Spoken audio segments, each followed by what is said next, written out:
This story is called The Doorbell Rang by Pat Hutchins.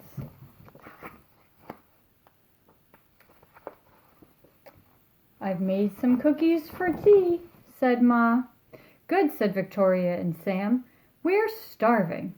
"Share them between yourselves," said Ma. "I've made plenty."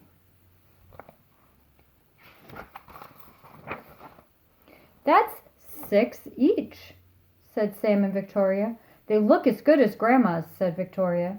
"They smell as good as Grandma's," said Sam. "No one makes cookies like Grandma," said Ma, as the doorbell rang. It was Tom and Hannah from next door. "Come in," said Ma. "You can share the cookies."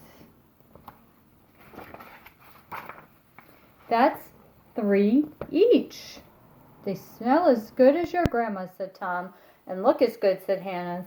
"No one makes cookies like Grandma," said Ma, as the doorbell rang. It was Peter and his little brother. "Come in," said Ma. "You can share the cookies." "That's 2 each," said Sam and Victoria. "They look as good as your Grandma's," said Peter. "And smell as good." "Nobody makes cookies like Grandma," said Ma, as the doorbell rang.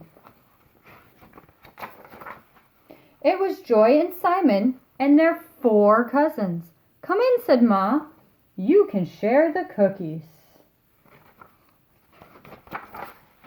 "That's 1 each," said Sam and Victoria. "They smell as good as your Grandma's," said Joy. "And look as good," said Simon. "No one makes cookies like Grandma," said Ma, as the doorbell rang. And rang. "Oh dear," said Ma to the children, as the children stared at their cookies on their plates. "Perhaps you'd better eat them before we open the door." "We'll wait," said Sam. It was Grandma with an enormous tray of cookies. "How nice to have so many friends to share them with," said Grandma.